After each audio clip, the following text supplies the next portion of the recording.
Hi, and welcome to The Conversation, a show that aims to spotlight and share the experiences of women of color creators. My guest today is Chinyere Adogu, also known as Chi. Chi is a beauty queen, blogger, influencer, philanthropist, and model. So I know you started in pageantry, so I wanted to start the show with a little bit of a blast from the past with this photo. And I would love to hear what you think when you see this, how you feel. Like baby Chi. Yeah, baby Chi. Oh my gosh, I had no idea where life was going. Yeah, I grew up doing pageants. My parents put me in a bunch of things, and pageantry was just one of the things that just I was like, oh, I love this.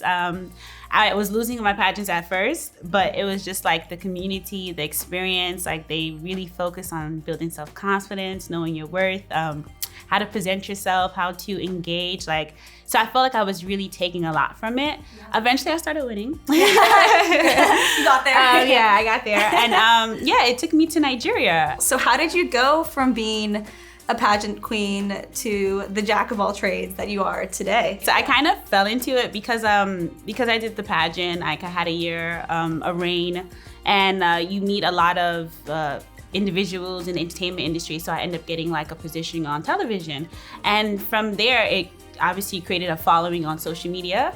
So when I eventually moved back to New York after 2 years of living in Nigeria and living the fabulous life, I had to move back and sort out some things. And a friend of mine was like, "Oh, are you an influencer now?" And I was like, "What is an influencer? What is that?" And she was like, "You have 14,000 followers." I was like, she's like, "Most people don't have that. Like, people are making money from that." And I'm like, "How?" So a friend of a friend introduced me to a workshop. And at the workshop, they had at the moment, really successful influencers on the panels talking about brands, just things that I was like, wow.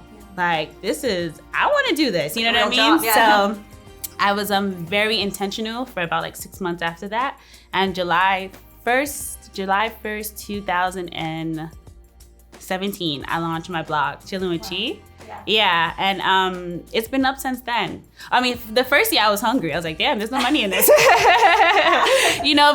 past the first year, it was great. So that's how I started to become a content creator online. What do you think you learned from pageantry that's actually really helped you in being a content creator? Yeah. I think for me in pageantry, I learned that self-worth, confidence, and how you perceive yourself is one of the most important things, because when you do a pageant, you face judges, and everyone's opinion is very relative to themselves and their own experience and what they perceive beauty to be or elegance. And I think when you learn that you have to like what you've done and you have to be happy with your own performance, and that kind of mindset is how I took it to social media. Everyone online has an opinion. Yes, you know what I mean? Most of the opinions are connected to their own personal experiences. So once you kind of realize that it actually has nothing to do with you, face your front, put content out that you're proud about, that you're happy about, share your authentic, genuine self. I think that's kind of the lessons I took over from pageantry and put it into creating content online. So to be known in the beauty and creator industry, you have to be a public persona. So what has helped you manage your mental health when it comes to having a lifestyle that is so publicly accessible? I think for me, I'm very mindful of what I take in. Mm-hmm. So everyone says social media is unhealthy, but I always say social media is unhealthy because you've made it unhealthy. Mm-hmm. We pick and choose who we follow and who we engage with. So for me, anything that makes me feel any type of way, or I just simply don't want to see, I don't follow, I mute, I disengage. Even friends that I just need a break from, I will mute. And I just feel for me, that's me being very intentional about what I'm taking in. Mm-hmm. A lot of people deal with comparison, which is a thief of joy, which we all know. And I always say sometimes if you find yourself comparing, you just should log off for a little bit, because it's human nature to want what everyone else has. So I always tell people with social media, sometimes you just need to log off and sometimes you need to unfollow and you need to disengage. And I think that's okay. Yeah, I think that's really, really powerful. Do you share that lesson with your audience? Because I could see how if people see you, they're kind of oh my God, she's amazing, she's so beautiful. They could end up comparing themselves to you in a way. Yeah. So do you find ways to share honesty or vulnerability in regards to how you feel about these topics? Now I do. Yeah. Before I was always It's just hard. like, before I was just like, you know what, let me just log off and I'll just come back and like no one knows like what's up. But now I now more talk about it like, I needed a break, y'all. Mentally, I'm just tired, I'm drained. Like I will share that because I took a conflict resolution class in college. Oh, cool. And it Great class. Yeah, it was, you know how everyone says there's the one class or one professor that's changed your life? That was it for me. And she introduced me to Brene Brown, who talks a lot about vulnerability. I always tell everyone to read like the book Daring Greatly.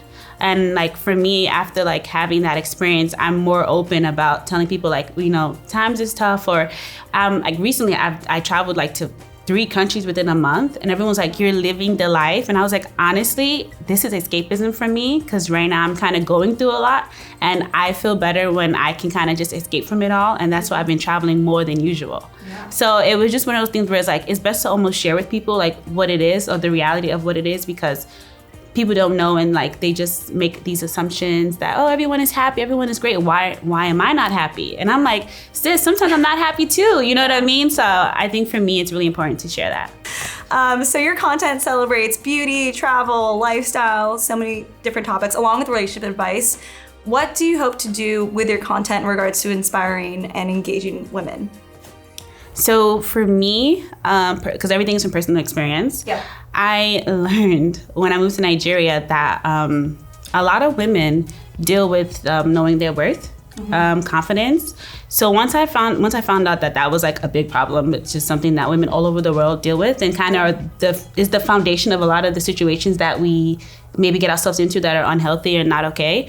I decided to use my platform to literally push like how important it is to love yourself, knowing your worth, having your standards, being your best friend, being okay with being by yourself, trying things alone. Like, so for me, if I had to say like, what's one message that I'm constantly promoting to women on my platform is like how important it is to love yourself. The love you have for yourself will take you further than anyone else's validation. I talk to myself in the morning. I hype myself up. I'm like, we got this. We're going to do this. We're going to get this done. Like this campaign, we're going to kill it. We're going to get another campaign. Like these are conversations that I have with myself, not because I'm crazy, not because I'm crazy, but because I've decided that I am my best friend and I love myself, and I'm going to be my biggest supporter, my biggest fan. So I wanted to bring up a quote that you shared along with this photo. Right here, I don't know if you can see that, and I love this quote a lot. Thank you. Unraveling external selves and coming home to our real identity is the true meaning of soul work. Sue Monk Kid. What does identity mean to you? And how do you try to bring it into your work? That's identity. Hard. I feel like for me, identity means, I guess, knowing yourself and knowing what you're capable of. I identify as an African-American woman that is born and raised in Brooklyn, New York, that will fight anyone that tells me I'm not Nigerian, even though I was not born there. I identify as someone who is balancing 2 worlds. That's being American and being someone who is African and living in both different countries. I identify as someone who is a creative, but studied to be an accountant. I identify as someone who is a beauty queen, but will literally beat anyone in any sport because I'm so competitive. You know what I mean? I'm just someone that like, identity for me is the labels that I've decided to put on myself, and I'm okay with that. I don't need anyone to identify me and tell me who I am or what I'm supposed to be. And I think that word identity for me, it's even kind of like windy. It's like kind of like just in the wind, because this day and age, like I've been told a lot of times in my life what I was supposed to be, who I was supposed to be. And I've just decided that like I'm Chi, and this is all the things that Chi comes with, and this is what she's gonna do, and this is how she's gonna go about it. And that's how I identify as Chi. So that's it for me. Okay, have you ever heard of the game Rosebud Thorne? Yes. Okay, this is a game that my friends and I play, and I really love it. It's a good way to reflect. So Rose is essentially a small win or something positive. Thorne is something that was challenging or something that you might have had to overcome. And then Bud is what you could be looking forward to. And so I'd love to hear your Rose Bud, Thorne, whatever order makes sense for you, for your experience as being a woman of color creator. And this can span in the most recent months, or it could even span across the many years that you have been a creator. So my roles would be hitting my financial target as a content creator. That was great. I don't know how else to I hit it last year for the first time, and then I hit it this year again, but just sooner. So like me being a 6-figure content creator was amazing because like I grew up with Nigerian parents who did not understand what taking pictures meant. And so like I said, I was supposed to be an accountant, and then I was supposed to be a lawyer according to my dad. So just being able to prove to them like I followed my dreams, my goal, and this is where it got me, and like being able to like show them pay stubs, buy their things, you know what I mean? And get their respect, you know what I mean? And then being proud of me sticking it through is definitely a rose. A thorn is getting there, being able to know your worth, turning down campaigns, being able to like demand brands pay you like equivalent to the type of quality work that you're giving them. That was something that I had to learn. And not only that, I had to understand the industry, because for a while, you get this idea that just a brand reaching out is like a win, but it's like the win is actually them reaching out and understanding your worth and working with you and like respecting you and your craft. That is the real win. I think the bud, what I'm looking forward to is building my own brands, working on a skincare line.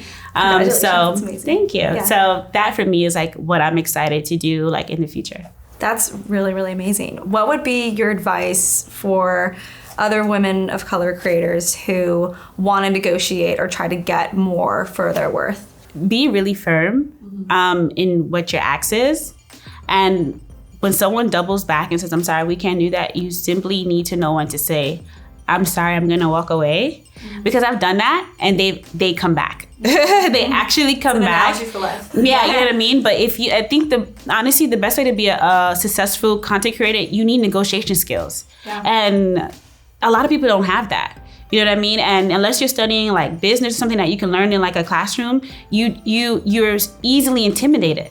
Especially when it's a brand that's a big name, you're automatically just happy that they even emailed you. And sometimes that's great, that's nice, but sometimes it needs a little bit more than that. Yeah. So I say with that is like, if you don't know how to negotiate, go and take an online course or read up on it, or like really know what it is that you're asking for, and also be able to back it up. Yeah. Not only with numbers, but also with like the quality, the content, what it is that you're gonna give, and being firm on that. I think the pairing of confidence and negotiation skills is so powerful. It's really where you can persuade people. That makes or break you, to be quite honest, in terms of something being a hobby and being a career. Yeah. That's the difference. So as you know, one of the main goals with this show is really to spotlight and share the experiences of women of color creators. So I'd like to hear from you if you've ever experienced any challenges with being a woman of color creator. The truth is that there's definitely challenges with being a creator of color. So being a woman is one thing, and then being a woman of color is another thing. I've definitely been in situations where I was maybe more eligible for a role, but I didn't fit maybe the aesthetics. And that's something that I've noticed, and I just take it for what it is, and I mark it as a brand that I don't necessarily want to work with. Another thing is that as a creative of color, there's definitely a pay cap. I think the pay gap got smaller after the whole like uproar that took place on social media during when COVID was like really at its peak. But that pay gap is a combination of two things, which is the brands thinking that creators don't know better, and the creatives of colors thinking that just simply being considered is enough. So I think for me, I always tell people like the brands are reaching out to you to work with you as a creative color, and you're just like, yes. I'm so happy that you even considered me, yes. And then your counterparts, Caucasian creators, are like, you're supposed to reach out to me. This is normal. This is not a thing. These are my numbers. You know what I mean? And I always tell people like, you have to know that just someone talking to you is not enough. You need to say, this is my worth and this is what I want. So my final question to you is, what advice or message would you like to share with other girls or women of color who are wanting to pursue this kind of work full time? Okay. Or pursue this work in general? Okay, well, if you want to pursue content creating as a career full time, you need to be very disciplined, You need to be very intentional. You need to be consistent. You need to have patience because you will be hungry for a little bit. You will be a little hungry. Thank God my mommy and daddy made sure their child was never hungry. But you know what I mean? Like it's not an overnight thing. And I think a lot of people, Instagram, everything is like instant gratification. Like you see people's wins, you don't realize like it took them 10 years before they got there. You know what I mean? So just being patient, consistent. Also educate yourself. Like a lot of people didn't do what I did. I went to like 3 or so workshops to really know like what I was getting into. But I would say like really take out time and educate yourself. If you want to buy an ebook, if you want to take a course from like an influencer that has numbers, like, because everyone's giving a course. Yeah, don't just go to like someone that actually has numbers to show you. I recommend it, you know what I mean? So that you know exactly what you're getting into. And I'm telling you, for me, I've heard people tell me, oh, your turnover time is quick. Like a year or 2 years later, like you're doing great. I'm like, yeah, granted, but it's different for everyone. Some people, it literally is months. Some people, it's years. So the worst thing you can do is compare your journey to someone else as a content creator because you will constantly be unhappy. Well, thank you for coming on the show. Thank you for having me. Yeah, of course. Can you share with people how they can reach you or where they can find you? You guys can find me at chillinwithchi.com, which is my blog. And you can also find me on Instagram, which is _real_chi. There's a lot of underscores. Yeah. I was really young when I made that Instagram name. I didn't think about the future, but yeah. But that's where you can find me. Amazing. Thank you for watching the conversation. I hope you liked this video. And if you do, we have so much more to watch for you. Here and here. And don't forget to subscribe. Bye.